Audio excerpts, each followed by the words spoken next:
Here in the office today with a good friend of Poncho's, Brooke Powers. The most recent time a lot of people saw you would have been at Golden Plains Festival, where you played a set. What was your experience like? Because you'd never played there before.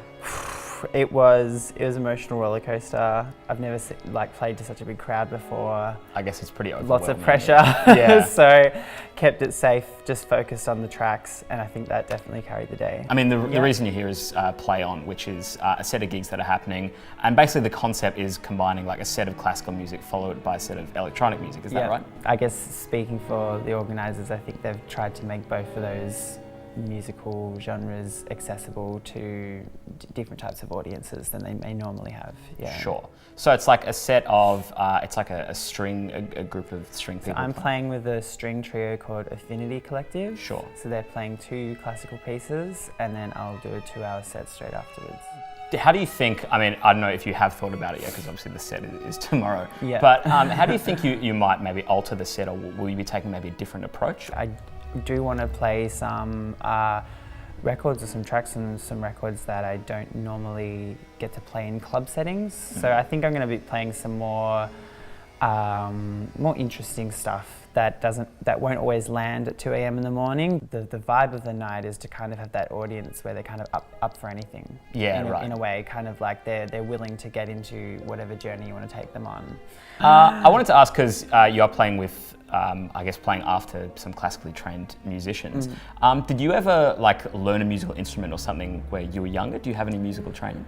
I did a lot of singing and dancing and musicals and operas and la la la all throughout my childhood, and I mainly did dance training. I actually have a Bachelor of Dance. Have you ever thought about billing yourself on like a poster or something as like Brooke Powers, like BA Dance? Because I feel like that's a qualification, right? Yeah, true. It hasn't crossed my mind. It's qualification doesn't get you too far. Do you feel that sort of training and that background has impacted on the way you DJ? Like, are some of those skills transferable? Mm-hmm. Definitely. I remember a moment when I first discovered clubbing after I finished uni and everything, and there was a moment that year where I felt that music like in my body as a physicality, like as something I could like carry with me, and I think that's a really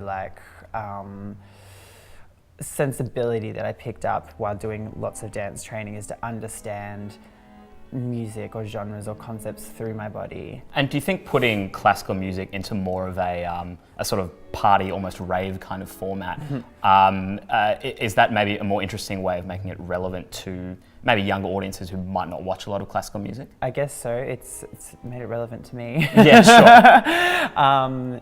I'm interested in classical music, but I've never go out and seek it, so this is a really interesting format to actually be a part of and be interested in. And you're playing in an underground car park in Collingwood, which got me thinking, is this going to be one of the weirder places you've ever played? I mean, what do you think is the weirdest place you've ever DJ'd? Oh gosh, the reading room in the State Library. Oh right. Melbourne Music Week. Oh, okay. Because that was surrounded by books and 100-year-old chairs and tables and furniture and a whole bunch of queers. That was pretty great.